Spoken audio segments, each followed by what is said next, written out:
Esto es importante, yo sé que aquí se puso un poquito como árido, pero esto es tal vez también un poquito el corazón de lo que hay que aprender y es los habilitantes de la innovación. Es decir, si yo quiero que mi organización, mi entidad sea innovadora, mi grupo de trabajo sea innovador, yo tengo que, yo tengo que por lo menos desarrollar este tema, porque a veces gestionar la innovación es difícil, pero uno puede gestionar los habilitantes de la innovación, es decir, los precursores que nos harían innovadores. Entonces, ahí los voy a leer como en este orden, no son jerárquicos del orden, pero los voy a decir. Primero, nuevos talentos. Es muy importante que lleguen a la administración pública lo que yo llamo talentos raros.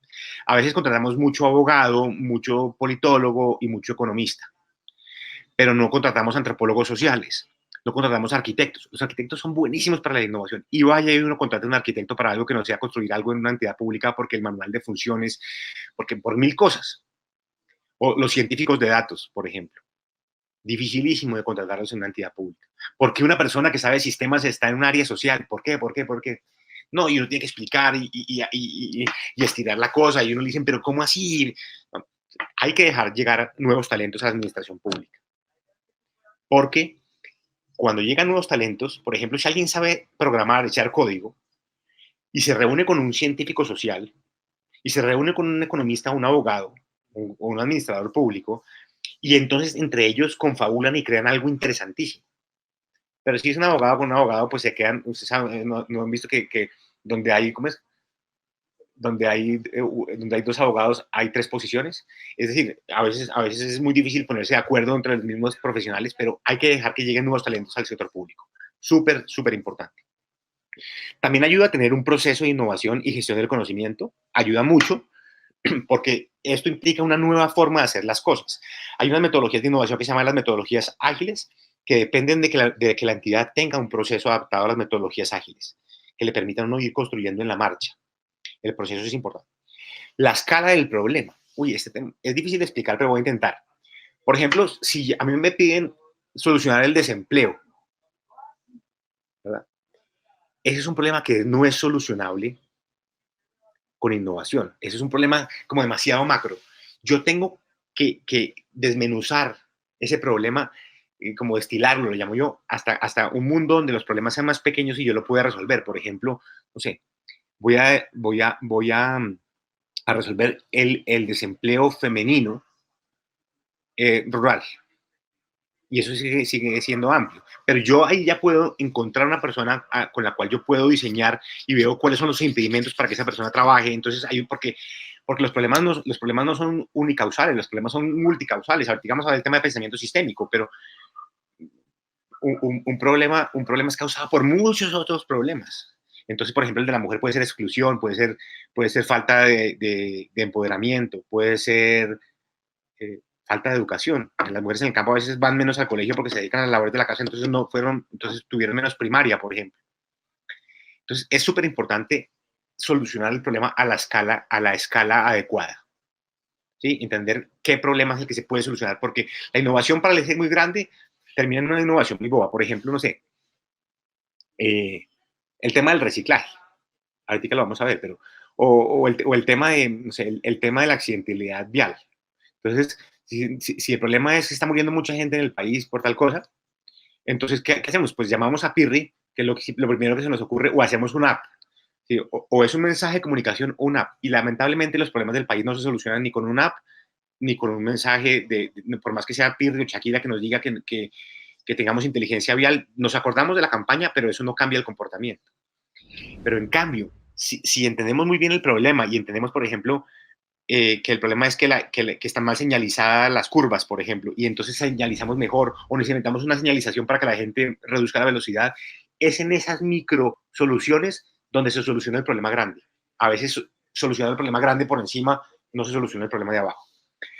Otro precursor es generar espacios de innovación, tanto físicos como de tiempo. Laboratorios, centros de innovación, eh, el grupo de innovación, el club de innovación, semillero de innovación. Este que está en rojo, digamos, los que están en colores son porque para mí son los más importantes, pero igual para mucha gente no. La revitalización de la fuerza del trabajo, la revitalización de las personas que trabajan con nosotros. Muchos de los servidores públicos, cuando llevamos mucho tiempo, se nos marchita el alma. Imaginémonos una persona que llegó al servicio público de 20 años. lleno de ilusiones, 20 años. Hoy tiene 60, está a punto de pensionarse, o tiene 58. Lleva 38 años en la misma entidad. Cuando llegó pensó que iba a subir y nunca subió. Llegó el concurso y lo perdió, o nombraron al amigo del primo del jefe y nunca logró ascender. Nunca. Y se le empieza a morir el alma y a morir el alma, a morir el alma hasta que perdió su propósito. Hay que volverle a recalcar a las personas su propósito. Este tema ahorita lo vamos a ver después, pero es súper importante revitalizar al servidor público y a su compromiso, a su vocación y a su propósito. Reconectarnos. Porque cuando esa persona se reconecta, esa persona va a querer hacer algo. Ya lo miramos. La tecnología es un precursor de la innovación, es una habilidad de la innovación pública, sin duda, pero no quiero que nos quedemos con el mensaje de que toda la innovación requiere tecnología. No, hay muchas innovaciones que no requieren tecnología y la tecnología es mucho mejor cuando la innovación empieza sin la tecnología y después llega la tecnología y me ayuda. Pero eso, por ejemplo, de cuando hay un problema decimos, creemos una app, o todos los líderes públicos quieren crear una app, porque así se sienten súper innovadores. Pero la app a veces no funciona y las apps públicas no funcionan y ahorita les voy a explicar por qué el caso de las apps públicas, digamos, yo siempre lo miro con mucha duda. Pero la tecnología sin duda puede ser un muy buen precursor si se usa bien, la inteligencia artificial, la analítica de datos, el internet de las cosas. Hay muchas fuerzas tecnológicas que le van a ayudar mucho al sector público. No quiero mandar tampoco el mensaje inadecuado. Cultura de la experimentación, lo que ya habíamos hablado, la cultura de la innovación y la cultura de la experimentación, que se puede experimentar, que se puede uno equivocar en las entidades. Es que uno se puede equivocar, que se puede uno equivocar un poco, porque es que si uno se puede equivocar se arriesga más, y si uno se arriesga más es porque pensó por fuera de la caja. Por ejemplo. Intraemprendimiento es un gran precursor. Imagínense ustedes, el intraemprendimiento, imagínense ustedes Nequi dentro de Bancolombia. Nequi es una aplicación que no sé si conozcan algunos de ustedes. Es un monedero electrónico donde uno tiene plata ahí y se la pasa a otra persona, se la pasa a través del teléfono a otra persona. Eso, Nequi ayudó mucho a que Bancolombia innovara. Por ejemplo, los bancos y las universidades fueron tal vez los entes que menos innovaron rápido y a tiempo. Pero esos startups que se metieron dentro de las organizaciones ayudaron a que la organización cambiara. Entonces, imagínense un startup dentro de un ministerio. Son un grupo de gente, de jóvenes o de gente en general, no tiene que ser jóvenes, mentiras, un grupo de gente muy motivada que quiere cambiar el mundo, que son intraemprendedores públicos, ¿sí?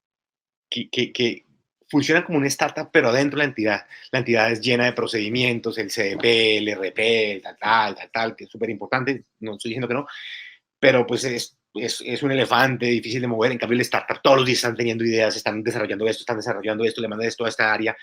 Hay que tener en las entidades grupos de intraemprendimiento. Puede implicar contratar a una persona más, pero a lo mejor es aprovechar el talento que ya tienen, de pronto traer a alguien que lo catalice. Y así se llama el programa del MINTIC, Catalizadores de la Innovación, alguien que catalice y que cree un grupo de intraemprendimiento.